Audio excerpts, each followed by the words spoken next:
அன்பான தேவ ஜனங்களுக்கு மேய்ப்பெரு இரட்சகருமான இயேசு கிறிஸ்துவின் இனிய நாமத்தின் நல்வாழ்த்துகள். இன்றைய செய்தியின் தலைப்பு காணாமல் இருந்தும் விசுவாசிக்கப்பட்டவர்கள்.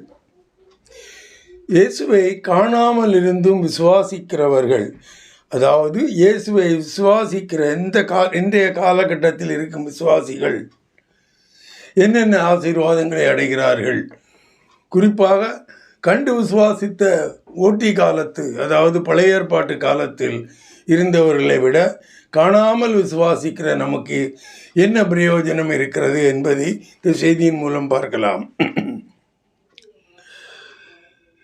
கிறிஸ்து வாழ்ந்த காலத்தில் அவர் செய்த ஊழியத்தையும் நம் பாவத்தின் நிமித்தம் அவர் பட்ட பாடுகளையும் நம்முடைய பாவத்தின் நிமித்தம் அவர் சிலுவையிலே மரித்ததையும் தங்கள் கண்களால் பார்த்து தங்கள் இருதயத்தில் விசுவாசித்து தேவன்களின் ரட்சிப்பை, அதன் மூலமாக தேவ ரட்சிப்பை பழைய ஏற்பாட்டு காலத்தில் உள்ளவர்கள் பெற்றுக்கொண்டார்கள் என்றால், இயேசு கிறிஸ்துவை காணாமலே வேதத்திலிருந்து வாசித்தும் சுவிசேஷத்தின் மூலமாக அறிந்தும் நாம் அவரை விசுவாசிக்கிறோம் என்றால், அவர்கள் அடைந்த ரட்சிப்பை விட அல்லது அவர்கள் அடைந்த நீதியை விட நாம் கூடுதலானவை அடைய வேண்டும் அல்லவா? இதை பற்றி தான் இன்றைய செய்தியில் தியானிக்க போகிறோம். முதலாவது 1 பேதுரு 1வது அதிகாரம் 5-9 நீங்கள் வாசிப்பீர்களேயானால், கடைசி காலத்திலே வெளிப்பட ஆயத்தமாக்கப்பட்டிருக்கிற ரட்சிப்புக்கு ஏதுவாக விசுவாசத்தை கொண்டு தேவனுடைய பலத்தினாலே காக்கப்பட்டிருக்கிற உங்களுக்கு அந்த சுதந்திரம் பரலோகத்தில் வைக்கப்பட்டிருக்கிறது. இதிலே நீங்கள் மிகவும் சந்தோஷப்படுகிறீர்கள். என்றாலும் துன்பப்பட வேண்டியது அவசியமானதால் இப்பொழுது கொஞ்ச காலம் பலவிதமான சோதனைகளினாலே துக்கப்படுகிறீர்கள். அழிந்து போகிற பொன் அக்னியினாலே சோதிக்கப்படும். அதை பார்க்கிலும் அதிக விலையேற பெற்றதாயிருக்கிற உங்கள் விசுவாசம் சோதிக்கப்பட்டு இயேசு கிறிஸ்து வெளிப்படும் போது உங்களுக்கு புகழ்ச்சியும் கனமும் மகிமையும் உண்டாக காணப்படும். அவரை நீங்கள் காணாமல் இருந்தும் அவரிடத்தில் அன்பு கூறுகிறீர்கள். இப்பொழுது அவரை தரிசியாமல் இருந்தும் அவரிடத்தில் விசுவாசம் வைத்து சொல்லி முடியாததும் மகிமையால் நிறைந்ததுமாய் இருக்கிற சந்தோஷமுள்ளவர்களாய் களி கூர்ந்து உங்கள் விசுவாசத்தின் பலனாகிய ஆத்தும ரட்சிப்பை அடைகிறீர்கள். உங்கள் விசுவாசம் சோதிக்கப்பட்டு, சாத்தானால் சோதிக்கப்படுகிறது. சோதிக்கப்பட்டு நீங்கள் விசுவாசத்தில் உறுதியுள்ளவர்களும் மேன்மையான விசுவாசத்தை பெற்றிருக்கிறவர்களும் என்று உறுதியாக்கப்பட்டால், உங்களுக்கு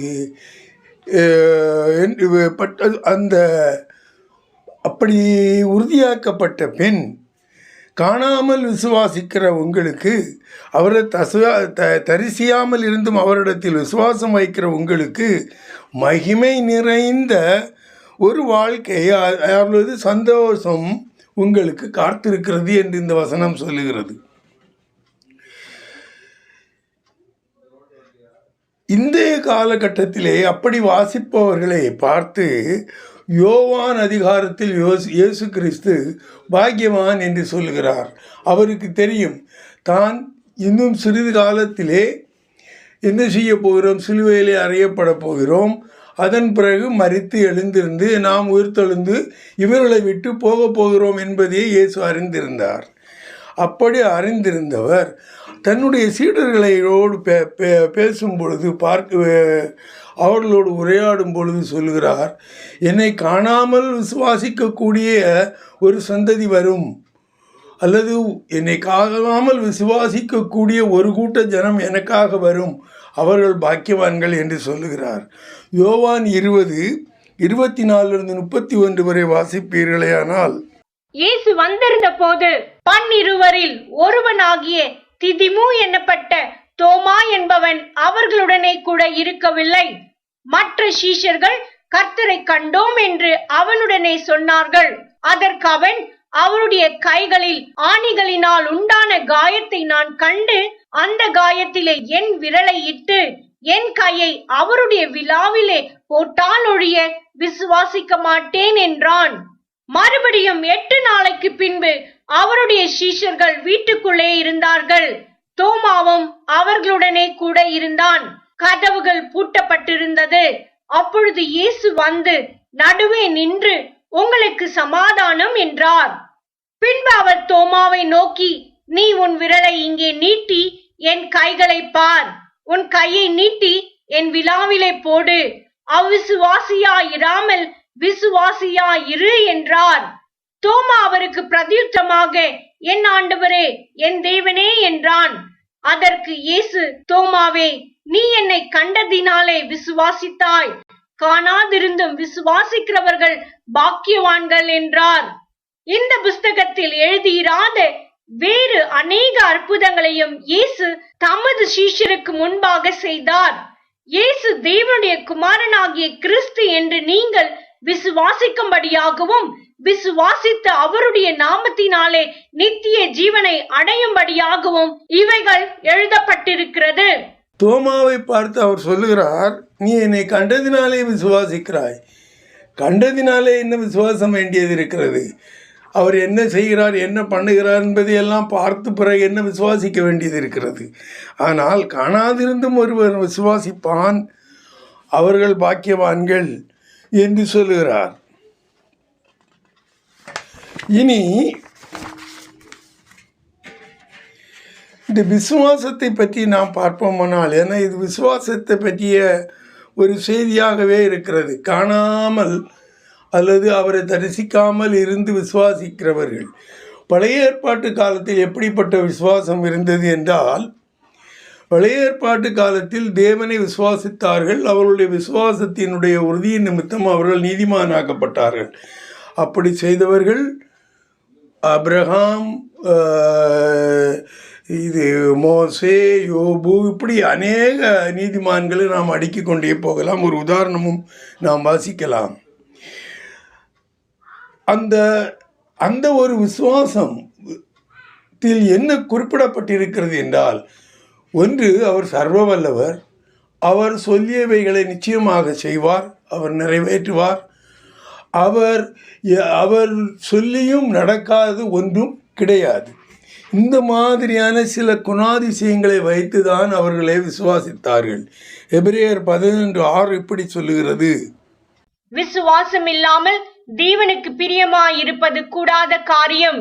ஏனென்றால் தேவனிடத்தில் சேருகிறவன் அவர் உண்டென்றும் அவர் தம்மை தேடுகிறவர்களுக்கு பலன் அளிக்கிறவர் என்றும் விசுவாசிக்க வேண்டும். உண்மையான இருதயத்தோடு விசுவாசித்து அவரை தேடுகிறவருக்கு அவர் பலன் அளிக்கிறார். இனி இதற்கு உதாரணமாக இயேசு தானும் தன் மனைவியும் முதிர் வயதினவராக இருக்கிற போதிலும் தேவன் குழந்தையை தருவேன் என்று சொன்னதை பிள்ளையில்லாதிருந்த அந்த ஆபிரகாம் அதை நிச்சயமாக தருவார், தேவன் சொன்னதிலிருந்து அவர் மாறுபடுவதே இல்லை என்பதை மனதிற்கொண்டு என்பதை விசுவாசித்து அவருடைய வார்த்தைகளை விசுவாசித்தான். அப்படி அவன் விசுவாசித்த விசுவாசத்தின் மூலமாக அவன் நீதிமானாக எண்ணப்பட்டான் என்று நாம் வாசிக்கிறோம்.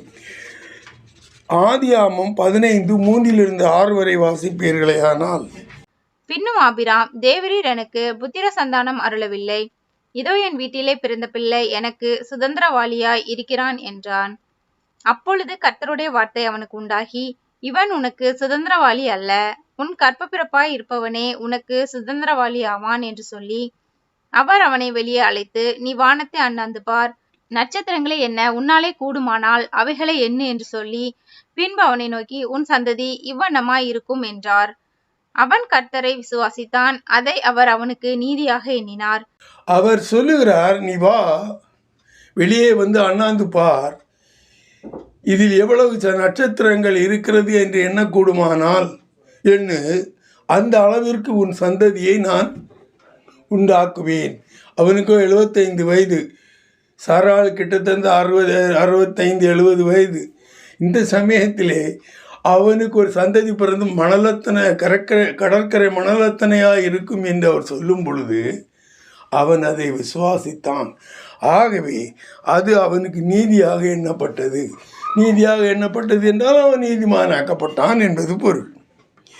இனி புதிய ஏற்பாட்டு காலத்தில் விசுவாசம், பழைய ஏற்பாட்டு காலத்தில் கர்த்தரை பற்றி எப்படி நாம் விசுவாசித்திருக்கிறோமோ, விசுவாசித்தார்கள் என்று சொல்லப்பட்டிருக்கிறதோ அந்த விசுவாசம் வேண்டும். கூடுதலாக இயேசு கிறிஸ்துவினுடைய பிறப்பு, இயேசு கிறிஸ்து நமக்காக அனுபவித்த பாடுகள், இயேசு கிறிஸ்துவின் சிலுவை மரணம், இயேசு கிறிஸ்துவின் உயிர்த்தெழுதல், இவைகளெல்லாம் பழைய ஏற்பாட்டில் கிடையாது. ஆனால் புதிய ஏற்பாட்டில் இவைகளையும் சேர்த்து நாம் விசுவாசிக்க வேண்டும். இப்படிப்பட்ட ஒரு விசுவாசத்தை அவர் பவுலடிகளார் ரட்சிப்புக்கேற்ற விசுவாசம் என்று சொல்லுகிறார். இந்த விசுவாசத்தின் அடிப்படையிலேயே இப்பொழுது இருக்கிறவர்கள், அதாவது புதிய ஏற்பாட்டு காலத்திலே நாம் ஏறெடுக்கக்கூடிய விசுவாசம் இந்த மாதிரியானதாக இருக்க வேண்டும். 1 கொரிந்தியர் 15:2-8 வரை வாசிப்பீர்களேயானால், நான் உங்களுக்கு பிரசங்கித்த பிரகாரமாய் நீங்கள் அதை கை கொண்டிருந்தால் அதனாலே நீங்கள் ரட்சிக்கப்படுவீர்கள். மற்றபடி உங்கள் விசுவாசம் விருதாவாய் இருக்குமே. நான் அடைந்ததும் உங்களுக்கு பிரதானமாக ஒப்புவித்ததும் என்னவென்றால், கிறிஸ்துவானவர் வேத வாக்கியங்களின்படி நமது பாவங்களுக்காக மரித்து அடக்கம் பண்ணப்பட்டு வேத வாக்கியங்களின்படி 3ஆம் நாளில் உயிர்த்தெழுந்து கேபாவுக்கும் பின்பு 12 தரிசனமானார். அதன் பின்பு அவர் 500 பேருக்கு அதிகமான சகோதரருக்கும் ஒரே வேளையில் தரிசனமானார். அவர்களில் அநேகர் இந்நாள் வரைக்கும் இருக்கிறார்கள், சிலர் மாத்திரம் நித்திரையடைந்தார்கள். பின்பு யாக்கோபுக்கும் அதன் பின்பு அப்போஸ்தலர் எல்லாருக்கும் தரிசனமானார். எல்லாருக்கும் பின்பு அகால பிறவி போன்ற எனக்கும் தரிசனமானார்.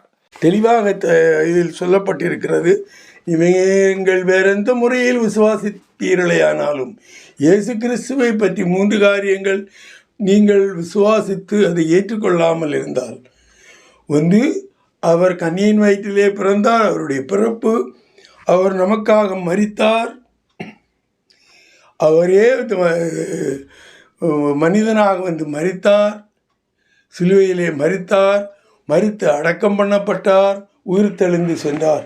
இவைகளை எல்லாம் நாம் விசுவாசியாமல் இருந்தால் இயேசு கிறிஸ்துவை பற்றி எந்த ஒரு விசுவாசமும் நமக்கு இல்லாமல் போனதாக இருக்கும். ஆகையால் அது ரட்சிப்புக்கு ஏதுவாக இருக்காது. ஆகையால் பவுலடிகளார் சொல்லியிருக்கிற எல்லா காரியங்களையும் பற்றியும் நாம் விசுவாசிக்க வேண்டும்.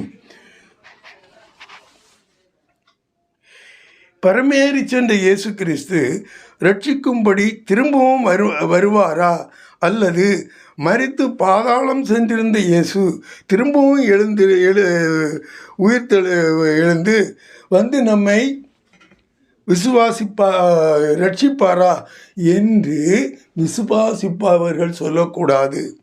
ரோமர் 10:6-10 வரை வாசியுங்கள். விசுவாசத்தினாலாகும் நீதியானது கிறிஸ்துவை இறங்கி வர பண்ணும்படி பரலோகத்துக்கு ஏறுகிறவன் யார்? அல்லது கிறிஸ்துவை மரித்தோரிலிருந்து ஏறி வர பண்ணும்படி பாதாளத்துக்கு இறங்குகிறவன் யார் என்று உள்ளத்தில் சொல்லாதிருப்பாயாக என்று சொல்லுகிறதுமன்றி, இந்த வார்த்தை உனக்கு சமீபமாய் உன் வாயிலும் உன் இருதயத்திலும் இருக்கிறது என்றும் சொல்லுகிறது. இந்த வார்த்தை நாங்கள் பிரசங்கிக்கிற விசுவாசத்தின் வார்த்தையே. என்னவென்றால், கர்த்தராகிய இயேசுவை நீ உன் வாயினாலே அறிக்கையிட்டு தேவன் அவரை மரித்தோரிலிருந்து எழுப்பினார் என்று உன் இருதயத்திலே விசுவாசித்தால் ரட்சிக்கப்படுவாய். நீதியுண்டாக இருதயத்திலே விசுவாசிக்கப்படும், ரட்சிப்புண்டாக வாயினாலே அறிக்கை பண்ணப்படும். இங்கு விசுவாசத்தினால் ஆகும் நீதியாவது என்று சொல்லப்பட்டிருக்கும். விசுவாசிக்கக்கூடியவர்களுக்குள்ள நீதி என்னவென்றால், இயேசு கிறிஸ்து மேலிருந்து கீழே வந்து விசுவாசிக்கும்படியாக அப்படிப்பட்ட ஒரு விசுவாசம் பரலோகத்தில் இல்லை. இனி பாதாளத்தில் இருந்து அவர் ஏறி வந்து நமக்கு விசுவாசத்தை ரட்சிப்பை அருளும்படியான அந்த விசுவாசம் பாதாளத்திலும் இல்லை, அது பூமியிலே இருக்கிறது, அது நமது வாயிலே இருக்கிறது. வாயிலேயே இருக்கிறது. எப்படி விசுவாசிக்க வேண்டும் என்று சொல்லப்பட்டிருக்கிறதோ அப்படி நீங்கள் விசுவாசிப்பீர்களேயானால் இயேசு கிறிஸ்து எங்கிருந்தாலும் சரி அவர் உங்களை விசுவாசிப்பதற்கு வல்லவராக இருக்கிறார். இதை மாதிரியான ஒரு காரியம் உபாகமம் 30ஆம் அதிகாரத்தில் பழைய ஏற்பாட்டு காலத்தில் சொல்லப்பட்டேன். அதை வாசிக்கிறேன். நான் இன்று உங்களுக்கு விதிக்கிற கட்டளைகளை மோசே சொல்லுகிறார் இஸ்ரவேலர்களை பார்த்து. உங்களுக்கு மறைபொருளும் அல்ல, அது உங்களுக்கு தூரமானதும் அல்ல. தேவனுடைய கட்டளைகளை பற்றி சொல்லுகிறார். நாங்கள் அதை கேட்கும் பொருட்டு அதை கேட்டு அதன்படி செய்யும் பொருட்டு எங்கள் நிமித்தம் வானத்துக்கு ஏறி அதை எங்களுக்கு கொண்டு வருகிறவன் யார் என்று நீ சொல்லத்தக்க அது வானத்திலும் அல்ல. தேவனுடைய கட்டளைகள் பூமியில் இருக்கிறது, அது வானத்தில் அல்ல. அடுத்தது, நாங்கள் அதை கேட்டு அதன்படி செய்யும் பொருட்டு எங்கள் நிமித்தம் சமுத்திரத்தை கடந்து கொண்டு வருகிறவன் யார் என்று நீ சொல்லத்தக்கதாக அது சமுத்திரத்திற்கு அப்பாலும் அல்ல. அந்த வார்த்தையின்படியே நீ செய்யும் பொருட்டு அது உனக்கு சமீபமாய் உன் வாயிலும் உன் இருதயத்திலும் இருக்கிறது. இதையே தான் பவுல் அடிகளார் இங்கு திரும்ப சொல்லுகிறார். உபாகமம் 30:11-13 வரை நீங்கள் வாசித்து பார்த்து கொள்ளுங்கள். இதில் என்ன தெளிவாக சொல்லப்பட்டிருக்கு, தேவனுடைய கட்டளையாகிலும் தேவனை பற்றிய விசுவாசமாகிலும் அது வேறெங்கும் இல்லை, அது உன் வாயிலும் உன் மனதிலும் உன் இருதயத்திலும் இருக்க வேண்டும். அதைவிட எனக்கு இயேசு கிறிஸ்து மேலிருந்து வந்து என்ன விசுவாசிக்க பண்ணுவாரா, இல்லை பாதாளத்திலிருந்து ஏறி வந்து என்னை விசுவாசிக்க பண்ணுவாரா என்று நீ நினைக்க தேவையில்லை. எல்லோரும் உன்னிடத்தில் கொடுத்து விட்டு தான் அவர் சென்றிருக்கிறார். அவரை விசுவாசிக்கக்கூடிய திறன் உனக்கு இருக்கிறது. விசுவாசிக்கக்கூடிய அந்த பலனை அவர் உனக்கு கொடுத்திருக்கிறார். அவங்க நடக்கக்கூடிய காரியங்களையும் இயேசு என்ன செய்தார் என்பதை வேதம் சொல்லுவதை வைத்து நீ கம்பேர் பண்ணிப்பார். நீ உலகத்தில் நடக்கிற காரியங்களை வைத்துப்பார். அதிலிருந்து அவர் சொன்னது சத்தியமும் அது விசுவாசிக்கத்தக்கக்கூடியதுமாயிருக்கும். அதன்படி நீ அவரை விசுவாசிக்க வேண்டும் என்பதுதான் இங்கிருந்து விசுவாசத்திற்கு விளக்கம் கொடுக்கப்பட்டிருக்கிறது. இது விசுவாசத்தினால் ஆகும் நீதி. இதுதான் உங்கள் வாயில் இருக்கிறது. நீங்கள் என்ன பண்ண வேண்டும்? கர்த்தராகிய இயேசு கிறிஸ்துவின் வாயினாலே அறிக்கையிட்டு தேவன் அவரை மரித்தோரிலிருந்து எழுப்பினார் என்று உதயத்தில் விசுவாசித்தானால் ரசிக்கப்படுவாய். ரெண்டுமே நீ செய்ய வேண்டிய காரியம். இயேசு கிறிஸ்து ஏறி வந்தோ இறங்கி வந்தோ செய்யக்கூடிய காரியம் அல்ல. நீதி உண்டாக இருதயத்திலே விசுவாசிக்கப்படும், ரட்சிப்பு உண்டாக வாயினாலே அறிக்கை செய்யப்படும். அதுவும் நீதான் செய்ய வேண்டும். நீ செய்ய வேண்டிய காரியத்தை நீதான் செய்ய வேண்டும். இயேசு செய்ய வேண்டிய காரியம் நீ ஒரு விசுவாசத்தை மட்டும் நீ ஏறெடுப்பாயனால், விசுவாசத்தை மட்டும் நீ செய்வாயானால் மீதுள்ள காரியங்களை அவர் செய்து கொள்வார். உனக்கு ரட்சிப்பு உண்டு. அந்த விசுவாசம் எப்படிப்பட்டதாக இருக்க வேண்டும்? அவசியம் இல்லாததை போட்டு குழப்பிக்கொள்ள வேண்டாம். அனாவசியமாக பேசப்படக்கூடியவைகளை உங்களுடைய விசுவாசத்தோடு போட்டு நீங்கள் சாம்பார் மாதிரி குழப்பிக்கொள்ள வேண்டாம். தெளிவாக இருக்க வேண்டும். விசுவாசத்தினாலே உங்களுக்கு ரட்சிப்பு. மீது எந்த காரியங்கள் எந்தாலும் போனாலும் நமக்கு அக்கறை இல்லை. இயேசு கிறிஸ்துவை தேவனே நீர்தான் எனக்காக மரித்தீர் என்று நீங்கள் அது போதும். அது மட்டும் உங்களுடைய இருதயத்தை அசையாத ஒரு விசுவாசமாக இருக்க வேண்டும். சாத்தான் அநேக காரியங்களை சொல்லி அதை உங்கள் இதயத்திலிருந்து மாறிப்போக செய்வான்.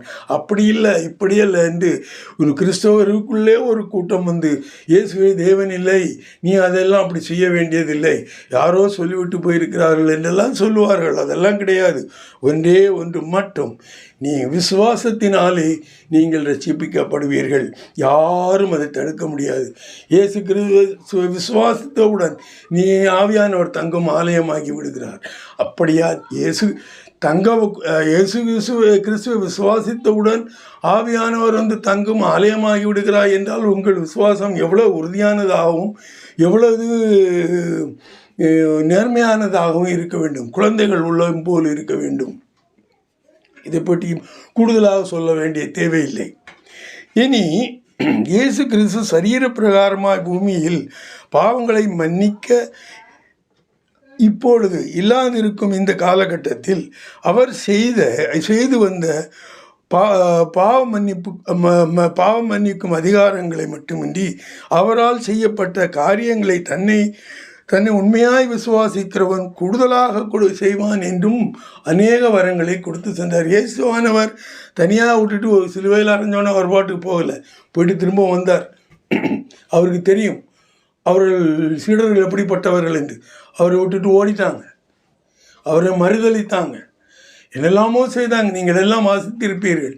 அப்படி இருக்க சீடர்களை திரும்பவும் ஒன்று கூட்டி அவர்களை திரும்பவும் ஒரு விசுவாசத்திலே உறுதியாக இருக்கும்படியாக செய்துவிட்டு தான் போனார்.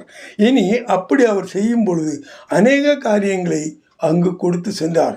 நீங்கள் மத்தேயு 28 அதிகாரத்திலே கடைசி பகுதியில் வாசிப்பீர்களேயானால் அவர் சீடர்களை சந்திக்கும் பொழுது என்ன சொல்வார்? சகல அதிகாரமும் எனக்கு கொடுக்கப்பட்டிருக்கிறது, ஆகையினால் நீங்கள் கவலைப்பட வேண்டாம், எல்லா சகல அதிகாரங்களையும் தேவனிடமிருந்து நான் பெற்றுக்கொண்டு தான் வந்திருக்கிறேன், வந்து உங்களிடம் பேசுகிறேன் என்று சொல்வதை நீங்கள் வாசிக்கலாம்.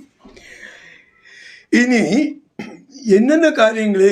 என்னென்ன அதிகாரங்களை அந்த சீடர்களுக்கு விட்டு சென்றார் என்பதை பார்க்கலாம்.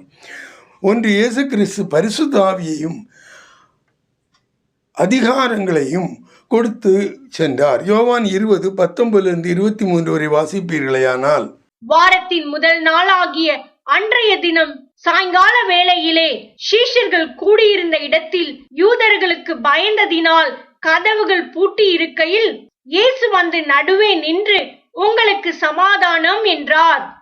அவர் இப்படி சொல்லி தம்முடைய கைகளையும் விலாவையும் அவர்களுக்கு காண்பித்தார். சீஷர்கள் கர்த்தரை கண்டு சந்தோஷப்பட்டார்கள். இயேசு மறுபடியும் அவர்களை நோக்கி, உங்களுக்கு சமாதானம் உண்டாவதாக, பிதா என்னை அனுப்பினது போல நானும் உங்களை அனுப்புகிறேன் என்று சொல்லி அவர்கள் மேல் ஊதி பரிசுத்த ஆவியை பெற்றுக் கொள்ளுங்கள். எவர்களுடைய பாவங்களை மன்னிக்கிறீர்களோ அவைகள் அவர்களுக்கு மன்னிக்கப்படும், எவர்களுடைய பாவங்களை மன்னியாதிருக்கிறீர்களோ அவைகள் அவர்களுக்கு மன்னிக்கப்படாதிருக்கும் என்றார்.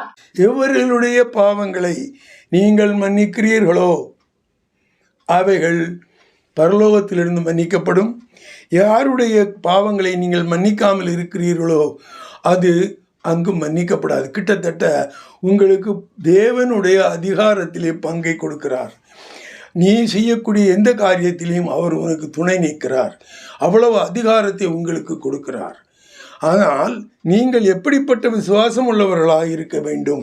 அவருக்கு உண்மையுள்ளவர்களாக அவர் சொல்லி சென்ற எல்லா காரியங்களிலும் எல்லா உபதேசங்களும் நீங்கள் தரித்திருப்பீர்களே, ஆனால் இந்த மாதிரி காரியத்தை நீங்கள் செய்ய முடியும். அடுத்ததாக, ஊழிய பாதையிலே இயேசு கிறிஸ்துவின் சீடர்கள் இந்த இயேசு பூமியில் வாழ்ந்து ஊழியம் செய்து கொண்டிருந்த பொழுது தான் செய்த கிரியைகளை விட மிக பெரிய காரியங்களை அவர்கள் செய்வார்கள் என்று சொன்னார்.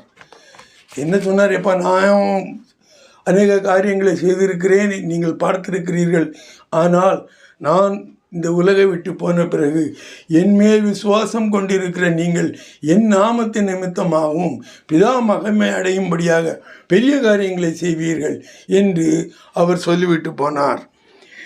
யோவான் 14:12-15 வரை வாசிப்பீர்களேயானால், மெய்யாகவே மெய்யாகவே நான் உங்களுக்கு சொல்லுகிறேன், நான் என் பிதாவினிடத்திற்கு போகிறபடியினால் என்னை விசுவாசிக்கிறவன் நான் செய்கிற கிரியைகளை தானும் செய்வான், இவைகளை பார்க்கிலும் பெரிய கிரியைகளையும் செய்வான். நீங்கள் என் நாமத்தினாலே எதை கேட்பீர்களோ குமாரனில் பிதா மகிமைப்படும்படியாக அதை செய்வேன். என் நாமத்தினாலே நீங்கள் எதை கேட்டாலும் அதை நான் செய்வேன். நீங்கள் என்னிடத்தில் அன்பாயிருந்தால் என் கற்பனைகளை கைக்கொள்ளுங்கள். முக்கியமாக இதற்கு என்ன காரியங்கள் வேண்டும்? என் நாமத்தினாலே எதை கேட்டாலும் நான் செய்வேன் என்றால் நீங்கள் என்ன செய்ய வேண்டும்? கடைசியாக கொடுத்திருக்கிறபடியில்லை, நீங்கள் என்னிடத்தில் அன்பாயிருங்கள், என் கட்டளைகளையும் கற்பனைகளையும் கைக்கொள்ளுங்கள். இதில் மாற்றமே கிடையாது. நீங்கள் விசுவாசிக்க வேண்டும், அவருடைய கற்பனை அவருடைய கட்டளையிலிருந்து மாறாமல் அந்த கற்பனை, அந்த கட்டளைகளின் அடிப்படையில் உங்கள் விசுவாசம் இருக்க வேண்டும். சுவிசேஷம் என்று சொல்லும் பொழுது இயேசு கிறிஸ்துவை பற்றி பேசுவதுதான் சுவிசேஷம். அதிலே அவருடைய பிறப்பு, இறப்பு, அவர் சிலுவையில் மரித்த எல்லாம் வந்துவிடும். அதன்படி நீங்கள் நடந்து அவரை விசுவாசிக்க வேண்டும். அடுத்ததாக பரிசுத்த ஆவியானவர் விசுவாசிக்கிற ஒவ்வொருவர் கூட தேற்றரவாளனாக கொடுக்கப்படுகிறார். இது ஒரு பெரிய ஸ்லாக்கியம். எப்பொழுது நீங்கள் உண்மையாக அவரை விசுவாசிக்கிறீர்களோ அவர்தான் மேசியா, அவர் கடவுள், எனக்காக என் பாவத்தை நிவர்த்தி செய்வதற்காக சிலுவையில் மரித்தார் என்று விசுவாசிக்கிறீர்களோ அந்த சனமே பரிசுத்த ஆவியானவர் உங்களுக்கு கொடுக்கப்பட்டு அவராலே நீங்கள் வழிநடத்தப்படுகிறீர்கள். இதை யோவான் 14:16 வரை வாசிப்பீர்களே, ஆனால் தெரியும். நான் பிதாவை வேண்டிக் கொள்ளுவேன், அப்பொழுது என்றென்றைக்கும் உங்களுடனே கூட இருக்கும்படிக்கு சத்திய ஆவியாகிய வேறொரு தேற்றரவாளனை அவர் உங்களுக்கு தந்தருளுவார்.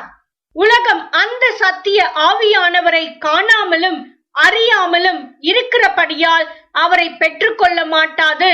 அவர் உங்களுடனே வாசம் பண்ணி உங்களுக்குள்ளே இருப்பதால் நீங்கள் அவரை அறிவீர்கள். நான் உங்களை திக்கற்றவர்களாக விடேன், உங்களிடத்தில் வருவேன். விசுவாசிக்கிறவர்கள் உள்ளத்திலே வாசம் செய்கிற ஆவியானவர் என்ன செய்ய போகிறார்? பரிசுத்த ஆவியானவரே அவர் உங்களுக்கு கொடுக்கிறார். அவர் இருக்கும்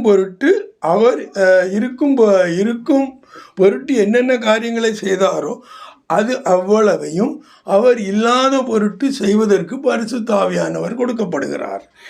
அப்படி என்ன செய்வார் என்பதை யோவான் 16:7-15 வரை வாசிப்பீர்களே ஆனால், யோவான் 16:7-15 வரை வாசிப்பீர்களே ஆனால் தெரியும். நான் உங்களுக்கு உண்மையை சொல்லுகிறேன், நான் போகிறது உங்களுக்கு பிரயோஜனமாயிருக்கும். நான் போகாதிருந்தால் தேற்றரவாளன் உங்களிடத்தில் வரார். நான் போவேனேயாகில் அவரை உங்களிடத்திற்கு அனுப்புவேன். அவர் வந்து பாவத்தை குறித்தும் நீதியை குறித்தும் நியாய தீர்ப்பை குறித்தும் உலகத்தை கண்டித்து உணர்த்துவார். அவர்கள் என்னை விசுவாசியாத படியினாலே பாவத்தை குறித்தும், நீங்கள் இனி என்னை காணாதபடிக்கு நான் என் பிதாவினிடத்திற்கு போகிறபடியினாலே நீதியை குறித்தும், இந்த உலகத்தின் அதிபதி நியாயம் தீர்க்கப்பட்டதினாலே நியாய தீர்ப்பை குறித்தும் கண்டித்து உணர்த்துவார். இன்னும் அநேக காரியங்களை நான் உங்களுக்கு சொல்ல வேண்டியதாயிருக்கிறது, அவைகளை நீங்கள் இப்பொழுது தாங்க மாட்டீர்கள். சத்திய ஆவியாகிய அவர் வரும்போது சகல சத்தியத்திற்குள்ளும் உங்களை நடத்துவார். அவர் தம்முடைய சுயமாய் பேசாமல் தாம் கேள்விப்பட்டவைகள் யாவையும் சொல்லி வரப்போகிற காரியங்களை உங்களுக்கு அறிவிப்பார். அவர் என்னுடையதில் எடுத்து உங்களுக்கு அறிவிப்பதினால் என்னை மகிமைப்படுத்துவார். பிதாவினுடையவைகள் யாவும் என்னுடையவைகள், அதனாலே அவர் என்னிடத்தில் எடுத்து உங்களுக்கு அறிவிப்பார் என்றேன். இங்கு 3 காரியங்கள் சொல்லப்பட்டிருக்கும். ஒன்று, பாவத்தை குறித்தும். இயேசு கிறிஸ்து இங்கு இருக்கும் பொழுது அவர் சீடர்களை பாவம் செய்ய விட மாட்டார். இவைகளை எல்லாம் பாவம் என்று சொல்லிக்கொண்டே இருந்தார். இப்பொழுது அவர் எடுத்துக்கொள்ளப்படுகிறார். அப்படி எடுத்துக்கொள்ளப்பட்ட பிறகு அந்த பாவத்தை உணர்த்து அவர் இல்லாத சமயத்தில் ஆவியானவர் உங்களுக்கு அதை உணர்த்துவார். அடுத்ததாக, உலகத்தின் அதிபதி நான் என் பிதாவினம் போகிறபடியால் நீதி என்பது ரைச்சுவஸ்னஸ். மனிதர்களுக்கு எந்த விதமான அந்த நீதியும் தேவனுடைய நீதிக்கு ஒப்பாகாது. இயேசு கிறிஸ்துவின் தேவ நீதியே சரியானது. அவர் எடுத்துக்கொள்ளப்பட்டால் அந்த நீதி பற்றி பிரசங்கிக்கிறதுக்கோ நீதியை நடப்பதற்கோ உங்களுக்கு சொல்வதற்கு ஆள் இருக்காது. அதை இந்த ஆவியானவர் பூர்த்தி செய்வார். அதனால்தான் சொல்கிறார், நான் பிதாவினம் எடுத்துக்கொண்டு போனதினால் நீங்கள் அதை பற்றி கவலைப்பட வேண்டியதில்லை. அந்த மாதிரியான நீதியை உங்களுக்கு ஆவியானவர் சொல்லுவார். இந்த உலகத்தின் அதிபதியே நியாயம் தீர்க்கப்பட்டு விட்டான். சாத்தான் சிலுவையிலே நியாயம் தீர்க்கப்பட்டு விட்டதினால், தீர்க்கப்பட போகிறதுனால் அப்படி தீர்க்கப்பட்டு விட்டபதியாக என்ன சொல்லியிருந்தான்? அநேக உலகத்தின் நீதியாக நியாயம் தீர்க்கப்பட்டதினாலே, அவன் நியாயம் தீர்க்கப்பட்டு போனதினாலே நீங்கள் எல்லா பாவிகளும் என்னை இயேசு கிறிஸ்துவை கொள்ளாதவர்கள் அத்தனை பேரும் தண்டிக்கப்படுவார்கள். எப்படி அவர்களுக்கெல்லாம் தலைவர்களே தண்டிக்கப்பட்டானாம், பிறகு அவருடைய அந்த சாத்தானுடைய சீடர்களாக இருக்கக்கூடியவர்கள் தண்டிக்கப்பட மாட்டார்களா? எல்லா பாவிகளும் தண்டிக்கப்படுவார்கள் என்பதையும் அவர் உங்களுக்கு உணர்த்துவார். அடுத்ததாக, இயேசு கிறிஸ்துவை நாம் விசுவாசிக்கும் பொழுது நாம் மறுபடியும் பிறக்கிறோம். இதை எசேக்கியேல் புஸ்தகத்தில் 36ஆம் அதிகாரத்தில் 24 30 வரை வாசிக்க கேட்டோம். நான் உங்களை இடத்திலிருந்து அழைத்து உங்களை சகல தேசங்களிலும் இருந்து சேர்த்து உங்கள் சுய தேசத்திற்கு உங்களை கொண்டு வருவேன். அப்பொழுது நான் உங்கள் மேல் சுத்தமான ஜலம் தெளிப்பேன். நான் உங்களுடைய எல்லா அசுத்தங்களையும் உங்களுடைய எல்லா நரகலான விக்கிரகங்களையும் நீக்கி உங்களை சுத்தமாக்குவேன். நீங்கள் உங்களுக்கு நவமான இருதயத்தை கொடுத்து உங்கள் உள்ளத்திலே புதிதான ஆவியை கட்டளையிட்டு கல்லான இருதயத்தை உங்கள் மாம்சத்திலிருந்து எடுத்து போட்டு சதையான இருதயத்தை உங்களுக்கு கொடுப்பேன். உங்கள் உள்ளத்திலே என் ஆவியை வைத்து உங்களை என் கட்டளைகளில் நடக்கவும் என் நியாயங்களை அவைகளின் படி செய்யவும் பண்ணுவேன். உங்கள் பிதாக்களுக்கு நான் கொடுத்த தேசத்திலே நீங்கள் குடியிருப்பீர்கள். நீங்கள் என் ஜனமாயிருப்பீர்கள். நான் உங்கள் தேவனாயிருந்து உங்கள் அசுத்தங்களை எல்லாம் நீக்கி உங்களை ரட்சித்து உங்கள் மேல் பஞ்சத்தை கட்டளையிடாமல் கோதுமையை வரவழைத்து நீங்கள் இனிமேல் ஜாதிகளுக்குள்ளே பஞ்சத்தினால் உண்டாகும் நிந்தையை அடையாத படிக்கு விருட்சத்தின் கனிகளையும் வயலின் பலன்களையும் பெருக பண்ணுவேன். இது பழைய ஏற்பாட்டு காலத்தில் எந்த காலகட்டத்தில் சொல்லி இருக்கிறது என்றால், இஸ்ரவேல் ஜனங்கள் பாபிலோனியாவினுள் சிறை வைக்கப்பட்டு 70 வருஷத்திற்கு பிறகு திரும்பி வரும் பொழுது அவர்கள் விக்கிர ஆராதனை செய்தவர்களாகவும் கர்த்தரை மறந்து போனவர்களாகவும் அந்த இது பாவகாரியங்களில் ஈடுபடு உள்ளவர்களாகவும் வந்தார்கள். அப்படி வந்தவர்களை தேவன் எப்படி சுத்திகரித்தாரோ அதே மாதிரியாக இன்று பூலோகத்திலே பாவத்தின் நடுவிலே வாழ்கிற நாமும் விக்கிராராதனைகளின் நடுவிலே நாம் வாழ்கிறவர்களும் எல்லோரும் அவரை விசுவாசிக்கும் பொழுது நம்மையும் எப்படி அவர் அந்த இஸ்ரவேலர்களை சுத்திகரித்து புதிதான இருதயத்தை கொடுத்து புதிதான உள்ளான மனிதனை வைத்து ஆவியை வைத்து அவருடைய கட்டளைகளை அவனுக்கு உள்ளாக வைத்து செய்த அதே மாதிரி நமக்கும் செய்வார். எசேக்கியேல் 36 24 30 வரை நீங்கள் வாசித்தீர்கள் என்றால் தெரிந்திருக்கும். தேவன் நம்மை சுத்திகரிப்பதற்கு மறுபடியும் பிறக்க வைத்து அவருடைய கிருபைகளினாலே விசுவாசத்தை கொண்டு ரட்சிக்கப்படுகிறார் என்பதை வாசிக்கிறோம். ஒவ்வொருவருக்கும் இது நடக்கும். எபேதியனி இஸ்ரவேலர்களுக்கு கிறிஸ்தவர்களுக்கு மட்டுமல்ல, எந்த காரியம் எந்த இதை சேர்ந்தவர்களாக பிரிவை சேர்ந்தவர்களானாலும் இயேசு கிறிஸ்துவை பற்றிய கேட்டு அவரே விசுவாசிப்பவர்களானால் ஆட்டோமேட்டிக்காக அவர்கள் கிறிஸ்தவனாகி விடுகிறார்கள். அவர்கள் தேவனுடைய ரட்சிப்பை பெற சாக்கியமுடையவராகிறார்கள். கிருபையினாலே விசுவாசத்தை கொண்டு ரட்சிக்கப்பட்டீர்கள். இது உங்களால் உண்டானானது இல்லை. நீ பலவானானாலோ, நீ மிக்க பலமுடையவன், நான் நிறைய வசதி உடையவன், என்னால் எதையும் செய்ய முடியாது என்பதனால் உனக்கு ரட்சிப்பு கிடைக்காது.